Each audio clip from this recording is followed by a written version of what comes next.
Hey there YouTube, it's Bobby aka Paginator, and I'm here today with a spoiler-free review of Instructions for Dancing by Nicola Yoon.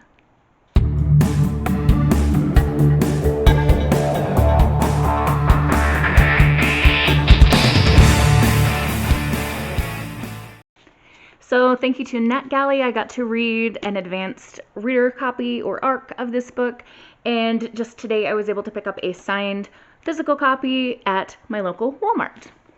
So if you're not familiar with Nicola Yoon, she wrote The Sun Is Also a Star, as well as Everything, Everything, both of which have been turned into very successful adaptation movies. And this book is another adorable rom-com from Queen Nicola. Now, this book follows Evie Thomas, who is done with love. Her parents recently divorced, and she feels like just love never works out, so why should I bother? And it's just not something that she should endeavor to make a part of her life. However, while visiting a little free library, she finds this pamphlet for the La Brea Dance Studio. And while her curiosity is piqued, and she feels like she's interested in exploring what this dance studio is, something about it just kind of calls to her. While she's at the Little Free Library, though, she meets a mysterious woman who grants her an ability. And this ability is that when she sees couples kiss, particularly their first kiss, she is able to have a vision of their projection of their love story. But it doesn't always have to be a first kiss, because there's an older couple that's been together for ages, and she's able to use her powers to see their love story as well. Anyway, Evie decides to go to the La Brea Dance Studio, and while she's there, she meets X, who is the young man we see here. He's got a lot of long braids, so in this illustration it's done up in a man bun, but a lot of times it's, free-flowing, and free-flowing is a good phrase to describe X. He has made a vow to say yes to everything, including entering a ballroom dance competition with a girl he's only just met, that being Evie.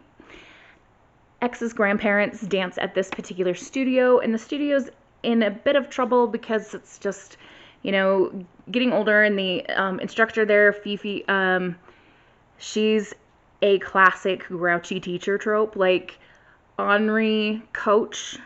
Is that a trope? I don't know. But she coaches these two in learning dances to enter a competition, and she is learning waltz, foxtrot, tango, and some other dances. I can't think of all the ones they competed in, but they end up working to compete together in a competition. X is immediately attracted to Evie and is putting on the flirties. She is hesitant at first, but then decides maybe they can go on a non-date, and their relationship progresses from there. But keep in mind that Evie has a distaste for romance at this time in her life.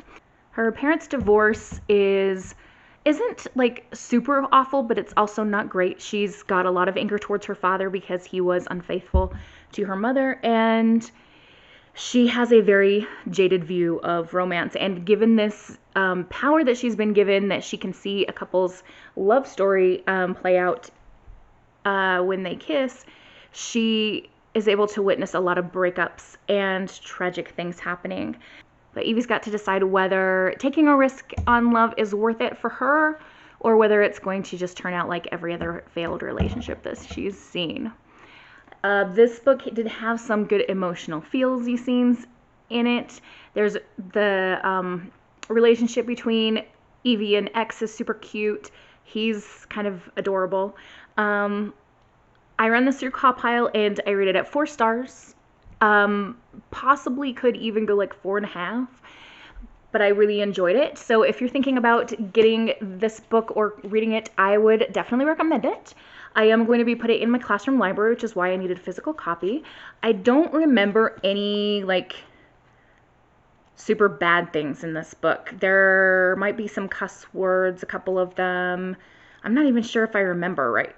Like as I'm flipping through this book, as if I could see anything specific, I don't remember anything terrible. So I'm going to put it in the classroom library. I'll put a YA sticker on it, but I think it'll be fine. And again, if you're interested in this at all, I definitely would recommend it. It's really fun. And that's about all I've got to say. I guess I am currently doing my summer reread of Harry Potter right now. I always listen to the audiobooks every summer, and I'm on book 2, so I'm just getting started, but I want to get back to it because Harry and Ron and Hermione are in a sticky situation, and Ron is belching up slugs right now, and I want him to be able to stop that, so I gotta get back to it.